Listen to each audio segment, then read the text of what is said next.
पर ये जो गुजराती टू हिंदी ट्रांजिशन था, how difficult was it? Because जब हमारा मदर टंग इन्फ्लुएंस आ जाता है हिंदी में या किसी और लैंग्वेज में, तो वो बहुत मुश्किल होता है उसे ओवरकम करना। राइट। तो वो कैसे किया था आपने?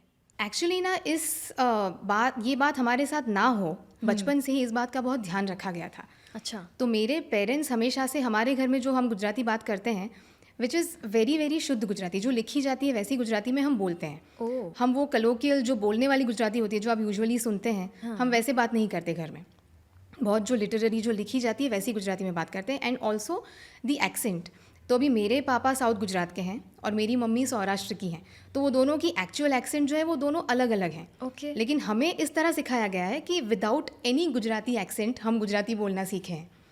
तो ये बहुत ध्यान रखा था उन्होंने शुरू से। पर ऐसा क्यों? मतलब उन्हें पता था कि आपको ऐसी फील्ड में डालना है एंड इस वजह से, या इसका रीज़न क्या था? इतनी शुरुआत में तो शायद ऐसा सोचा नहीं होगा कि ऐसी कोई फील्ड में डालना है। हालांकि बचपन से उन्हें पता चलने लगा था कि इसकी टैलेंट है तो कुछ वॉइस के साथ कुछ कर लेगी। लेकिन ऑफकोर्स जब लैंग्वेज सिखाई तो ऐसा नहीं होगा मन में। लेकिन ये एक पता नहीं, ये शुद्धता का हमारे घर में बहुत एक ऑब्सेशन है कि कुछ भी आप करो तो वो उसके सबसे शुद्ध स्वरूप में करो। ओके। तो वैसे सिखाई थी। और फिर बाद में क्योंकि जब हम लोग गाने लगे, मैं और मेरी बहन दोनों, तो ऑफकोर्स गाने सारे हिंदी में होते हैं, तो हिंदी वो गाने गाते वक्त आपकी एक्सेंट बिल्कुल नहीं झलकनी चाहिए। तो इस वजह से उसका और ध्यान रखा गया। उसके बाद मेरे पापा स्पेशली उर्दू सीखने जाते थे क्योंकि हम लोग बहुत छोटे थे उस वक्त, हमें नहीं भेज पाते थे, तो वो खुद जाते थे उर्दू सीखने के लिए। और फिर वो हमें आकर प्रोनाउंसिएशंस वगैरह, वो तो लिखना भी सीखे थे शायद, लेकिन हमें सिर्फ प्रोनाउंसिएशन सिखाए कि ताकि हम जब गाएं तो जो भी उर्दू वर्ड्स है उसका करेक्ट प्रोनाउंसिएशन कर पाएँ। ओके। तो वैसे लैंग्वेज को लेके बहुत सीरियसनेस हमेशा से थी। तो उस वजह से मेरे ख्याल से मदर टंग की जो इन्फ्लुएंस है वो मेरे बोलने में शायद कभी आई नहीं। तो वो दैट वाज वन थिंग। लेकिन मुझे एक बहुत फ़नी इंसिडेंट अभी याद आ रहा है, क्योंकि ये जो किया वो बहुत एक अच्छे इंटेंशन से किया था, लेकिन how it can also backfire is something which I will tell you. मैं है ना आई थिंक अराउंड 10-12 साल पहले एक बार मुझे बुलाया था एक साउथ इंडियन मूवी की डब के लिए। ओके। और उसमें जो कैरेक्टर था उसे स्पेशल गुजराती टच देना था। अच्छा। अब गुजराती टच देना था इसीलिए मुझे बुलाया था कि ये गुजराती है तो वो गुजराती एक्सेंट में कर लेगी। हाँ। जैसे वो दक्षा नहीं करती थी क्योंकि सास भी कभी वो थी, उस तरह से कुछ उस अंदाज से करना था।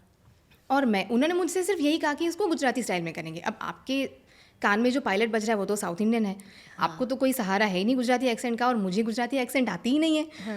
मैंने कहा अब मैं कैसे करूँगी? And I was struggling so hard. They were trying to tell me ऐसे करो वैसे करो, लेकिन वो मुझसे हो ही नहीं पा रहा था। एंड तभी उस वक्त समय जी भी स्टूडियो में थे, तो he was I think he had just, उनका ख़त्म हुआ था और फिर मेरा शुरू हुआ, और वो सिर्फ वापस आए स्टूडियो में अपनी बैग वगैरह कुछ लेने के लिए। हाँ, समय sir is another very talented, Amazing. Very senior voice Of artist, course. Voice of Kattappa. Definitely. तो वो आए स्टूडियो में और उन्होंने देखा कि अरे ये बेचारी स्ट्रगल कर रही है गुजराती एक्सेंट में, तो उन्होंने मुझसे कहा कि एक काम करते हैं परिग्ना, तुम्हारी जो लाइन है मुझसे कहो, मैं तुम्हें बोल के दिखाता हूँ कैसे बोलनी है, फिर तुम उसको रिपीट करो। तो उन्होंने एक्चुअली एक लाइन कुछ शुरू किया, 8-10 लाइन्स उन्होंने वो बोल रहे थे और फिर मैं बोल रही थी, और उसको ऐसे हमने टेक किया। फिर वंस आई फाउंड आउट कि कैसे करना है एग्जैक्टली, मैं कॉपी करना सीख गई। उसके बाद then I continued on my own. लेकिन that is how I had to actually inculcate that accent into me, जो कि नेचुरली मेरे पास थी ही नहीं।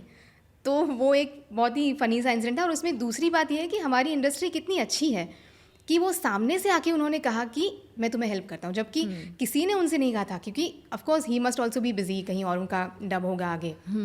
बट ही सॉ कि ये बच्ची बेचारी इतनी मेहनत कर रही है और उतनी स्ट्रगल कर रही है, तो उन्होंने सामने से कहा। तो everybody is so helpful and supportive to each other. Right. तो ये I feel very blessed to be a part of this industry. True, same here.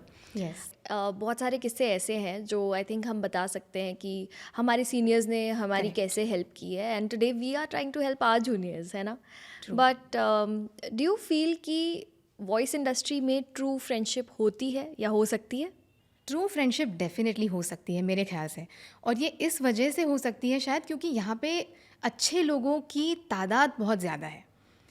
मुझे लगता है कि हर कहीं हो सकती है, this is possible everywhere, if you find two very authentic and very genuine people, they will have a very good friendship growing in between them. लेकिन हमारे यहाँ तो अच्छे लोग इतने सारे हैं, इसलिए मुझे लगता है this is not a rare phenomenon. और हो सकता है ऐसा ना हो कि आप दिन में 4 बार बातें करें या every now and then you go out on dinner to catch up with each other, शायद ये ना हो क्योंकि सब लोग अपनी अपनी लाइफ में बिजी होते हैं, लेकिन सब जब मिलते हैं तो एक दूसरे के प्रति बहुत ही एक वेल विशर वाली भावना होती है एक दूसरे के मन में, और सब लोग बहुत जेन्युइनली एक दूसरे के साथ एक दूसरे की खुशी में खुश होते हैं। तो ये मुझे लगता है कि ये डेफिनेटली पॉसिबल है, और मेरे साथ तो ये डेफिनेटली हुआ है। अच्छे लोगों के साथ तो अच्छा होता ही है।